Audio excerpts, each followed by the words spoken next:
Na tarde de ontem, nós estivemos, conjuntamente com a direção da Frente Parlamentar em Defesa da Indústria Naval Brasileira, com representantes dos segmentos dos metalúrgicos, petroleiros, ao mesmo tempo também representação dos marítimos, do setor da indústria naval, também presentes, Sinaval. Enfim, tivemos uma reunião de aproximadamente 1h30 com o presidente Lula, juntamente com o ministro Rui Costa, e nós fazíamos referência à necessidade de nós vermos a retomada desse setor estratégico, que é o setor naval, a construção naval no país, de forma célere. Fizemos referência ao fato de que comemoramos, sim, o Brasil ter lançado, há pouco mais de 30 dias atrás, uma retomada, uma nova proposta de retomada da política industrial no nosso país, representada aí principalmente pela articulação do MDIC, do Ministério da Indústria e Comércio do nosso país. Ao mesmo tempo, fizemos ênfase ao presidente da República que nós precisamos que haja a conclusão, a elaboração e conclusão de um programa específico para a retomada desse setor que é estratégico, que é a construção de navios, de embarcações, de plataformas, de barcos de apoio, que hoje, em grande parte, estão sendo construídos fora do Brasil, gerando emprego, oportunidades, exportando recursos para que sejam construídos fora do Brasil, em detrimento do povo brasileiro, em detrimento dos estaleiros que já estão instalados, da mão de obra que está qualificada, de todo o investimento que fizemos no PROMIMP, no PRONATEC, no passado recente, e que nós precisamos ver retomado. Por vezes tem aquela narrativa de que essa indústria é uma indústria que não deu certo. Esse tipo de narrativa é a narrativa daqueles que são contra a industrialização do país, são aqueles que entendem que o Brasil ele tem que estar fadado a ser mero exportador de commodities, e a nossa indústria, que já teve uma participação no produto interno bruto na casa de 30%, hoje reduzida a 11%, tem aí uma grande oportunidade de retomar a sua participação, gerando maior riqueza, mais empregos dentro do nosso país. Para aqueles que dizem e falam, problema da Lava Jato, problema da Sete Brasil, eu quero dizer de forma muito direta, a Lava Jato hoje está descortinado tudo que ela fez em relação ao patrimônio, à indústria pesada, à indústria naval também do Brasil. A gente sabe o que foi descortinado das articulações entre relações de juiz e também Ministério Público, articulados com interesses que não eram do Brasil, preparação feita fora do Brasil.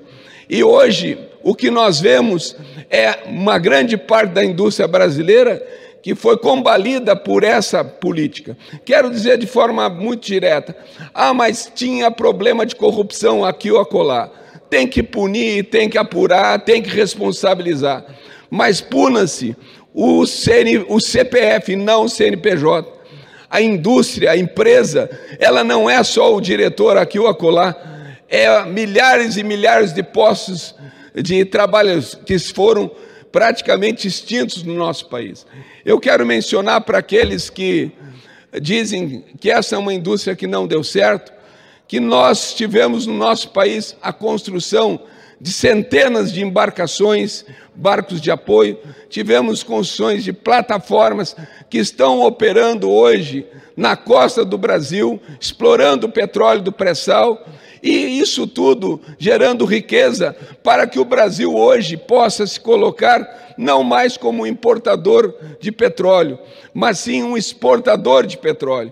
Para aqueles que não sabem, quando se fala exportação do soja, que é a grande alternativa de riqueza do nosso país, a exportação do petróleo brasileiro praticamente, naquilo que é exportado, já praticamente se equipara aos valores adquiridos através da exportação do soja. Agora, nós queremos outras questões. Nós queremos a retomada da construção de novas refinarias, de consolidação de refinarias já existentes, para que esse petróleo que é exportado in natura, e a gente importa, o país importa depois a questão do diesel, a manufatura desse mesmo petróleo que a gente exporta, que a gente possa beneficiar aqui no nosso país e, consequentemente, gerando emprego, renda, impostos dentro do nosso país. Quero aqui fazer referência em relação a, quando faço menção à construção de plataformas. De 2003 a 2016, eu faço uma apresentação breve do número de módulos, navios petroleiros, barcos de apoio e sondas construídos no nosso país. Um total ou parte no Brasil.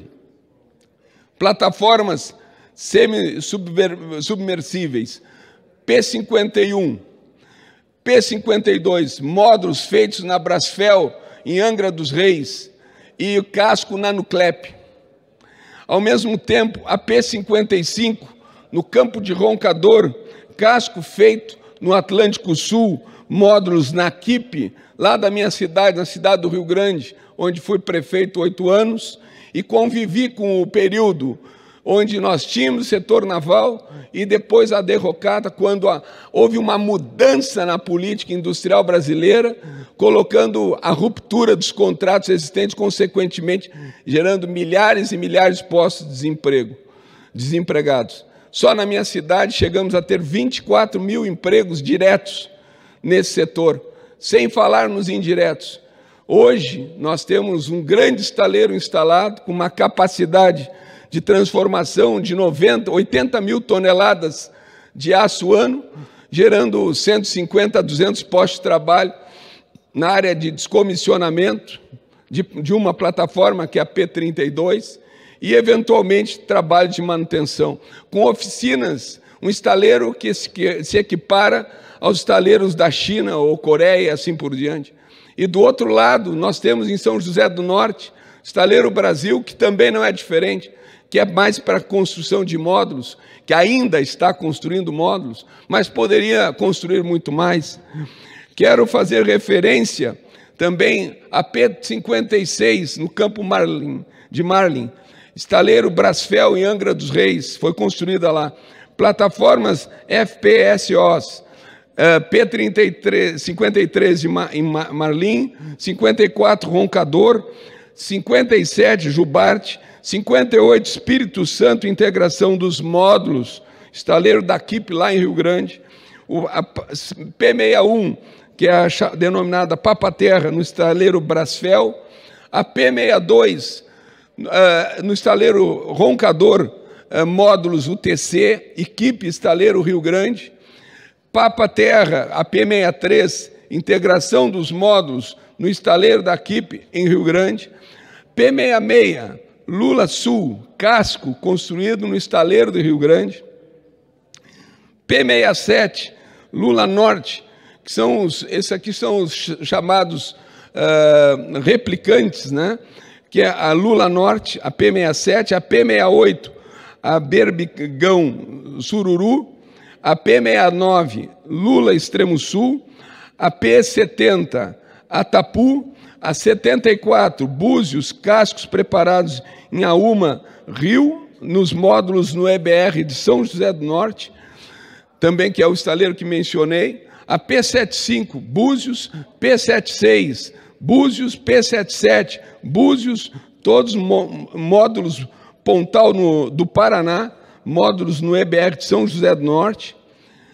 Aí mencionamos cidade de Itajaí, Pirapanema, cidade de São Vicente, Angra, Itaguaí, cidade Mangaratiba, módulos estaleiros Brasfel, Angra, cidade de Niterói, Santos, São Paulo, módulos do estaleiro Brasfel, Angra, do Rio de Janeiro, cidade de Campos, Capixaba, ou seja, algumas dezenas de embarcações que foram construídas no nosso Brasil, no nosso país, sendo que nós, de 2013 até 2016, tivemos a consolidação de mais de uma dezena de estaleiros estaleiros de grande porte no nosso país. E aí eu menciono o Atlântico Sul, em Pernambuco, em Suape, Pernambuco, estaleiro Jurong, no Espírito Santo, estaleiro Enseada de Paraguaçu, Salvador da Bahia. Diga-se, o estaleiro de Enseada, com todo equipamento de ponta, ainda faltou a conclusão do seu dique seco, né? Mas está com pórtico, está com toda a estrutura, com possibilidade de voltar a operar. Estaleiro Rio Grande, que eu mencionei há pouco. Estaleiro EBR Brasil, em São José do Norte, também fiz referência. Estaleiro da Queiroz Galvão, que construiu várias plataformas lá em Rio Grande, que teve as suas portas fechadas por falta de contrato, com o Estado retomando a área, uma área extraordinária, nobre para a construção naval. E aí quando se diz, não, mas serve para exportação de madeira, minérios, sendo que eu diria que para construir um módulo, você emprega em torno de 500 trabalhadores. Para você trabalhar com exportação de minério, cavar, coisa e tal, você gera renda para 150, 200 pessoas. Então, o que eu quero enfatizar? As oportunidades que nós temos e que, por vezes, por essa mudança na política industrial brasileira, que negou, que rompeu a questão dos contratos, e faço ênfase, teve problema aqui ou acolá, apura, pune, responsabiliza, mas não derruba a indústria nacional como fizeram. E agora nós queremos o quê? Nós queremos retomar essa indústria por ser estratégica, inclusive para a soberania nacional. Nós queremos fazer uma fala de que o Brasil é um grande exportador de commodities, mas, ao mesmo tempo, apenas em torno de 4, 5% da cabotagem das embarcações que transportam produtos brasileiros são de bandeira brasileira. Os demais são afretados. Em qualquer situação, numa guerra, se algum desses países que sejam detentores dessas embarcações resolverem parar, não tem exportação de commodities, não tem exportação de minério, não tem exportação do nosso diesel, enfim. Então, esse é um tema que dialoga com a segurança nacional, dialoga com a soberania nacional. Faço referência no setor da indústria naval também a importância não só de nós construirmos plataformas, não só de nós construirmos barcos de apoio, mas também, inclusive, enxergarmos a questão da Marinha do Brasil. Nós temos 7.700.000 quilômetros de costa, de águas, que são águas brasileiras, mas nós precisamos construir mais fragatas, mais submarinos, mais barcos de apoio, mais embarcações costeiras para cuidar da nossa costa. E não se trata aqui da questão da guerra, mas se trata aqui da questão da defesa da área atinente às nossas águas, da nossa plataforma continental. Nós temos muitas riquezas, seja pelas águas piscosas, seja pelos minerais, seja pelo turismo. Isso tudo precisa ter, sim, acompanhamento e precisa a Marinha do Brasil ser dotada de novas embarcações. Nos próximos 6 anos, nós poderemos estar vendo o descomissionamento, ou seja, indo para a aposentadoria um número significativo de embarcações da nossa Marinha. Nós precisamos cuidar da nossa costa, inclusive para salvamento em situações de sinistro, com embarcações de pesca e outras tantas. Então, aqui, senhor presidente, eu faço referência que foram construídos 39 petroleiros no nosso país, 8 navios gazeiros. Isso não é pouca coisa. Foram empregos gerados para o Brasil, para o povo brasileiro. E é dessa forma, senhor presidente, que eu quero aqui, encaminhando para o final da minha fala, fazendo referência à questão de que o Brasil tem na indústria naval uma grande oportunidade. O nosso país está com os estaleiros consolidados. Diferentemente lá atrás, você tinha projeto tramitando com construção de estaleiro. Os nossos estaleiros estão construídos, dotados de equipamentos de ponta, os nossos trabalhadores estão qualificados, mesmo aqueles que hoje estão trabalhando em outras atividades, é uma atividade que foi realizada, o trabalho na metalurgia, enfim, nas atividades atinentes a um estaleiro, elas foram realizadas até poucos anos atrás. Passando por uma reciclagem, podem voltar à atividade plena dentro dos estaleiros. É um crime lesa pátria nós termos tanta gente qualificada que hoje ou está trabalhando em estaleiros fora do Brasil, onde o Brasil investiu na qualificação dessas pessoas, e outros tantos trabalhando em outras atividades, enquanto nós vemos a exportação de recursos para a construção naval na China, Coreia, Singapura, entre outros tantos países. Diferentemente do que é feito nos Estados Unidos, no Canadá, na própria China, como mencionei, Coreia, Japão, Inglaterra, o Brasil ainda não está consolidando, retomando o seu setor naval como estratégico. Então é dessa forma que tivemos uma conversa com o presidente Lula na tarde de ontem. Foi uma recepção excelente, tivemos a oportunidade de expor nossos motivos, sugestões de encaminhamentos consolidadas ao longo do ano de 2023 pelo debate dentro da Frente Parlamentar da Indústria Naval Brasileira, aqui nesta Casa Legislativa. Foram recepcionadas essas sugestões e agora nós esperamos que os grupos de trabalho que vêm se encontrando dentro do Ministério da Indústria e Comércio, juntamente com a Casa Civil, com as contribuições que esta frente parlamentar apresenta ao Executivo, que nós possamos ver num curto espaço de tempo um programa robusto de retomada desse setor que é estratégico para o país. Que se faz, mas teve problema, faz o seguinte, melhora a questão de controle através do Tribunal de Contas da União e assim por diante. Mas nós não podemos, sobre essa narrativa de algumas situações de erros no passado, botarmos tudo aquilo que foi construído nesses mais de 15 anos que se passaram aí nos últimos, de 2013 a 2016. Se construiu muito, se gerou muito emprego, se agregou tecnologia nacional, se distribuiu renda, gerou emprego indireto também. Nós estamos falando que chegamos a 82 mil postos de trabalho. Falando nos indiretos, são 450 mil empregos diretos e indiretos na soma. Nós não podemos prescindir, o Brasil não pode abrir mão disso.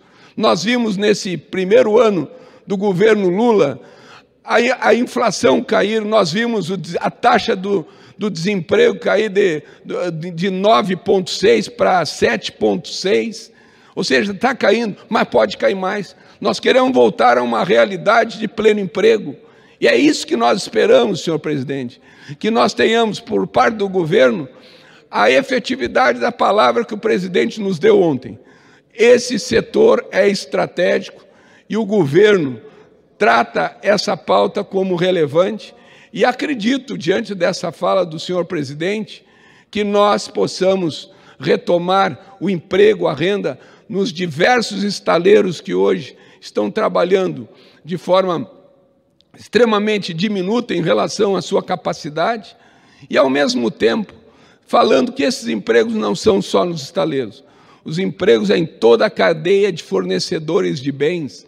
Pode fortalecer a indústria metal-mecânica brasileira, pode fortalecer a indústria moveleira brasileira, melhorar a arrecadação dos impostos no próprio país. Então, gente, é esse o apelo que a gente faz.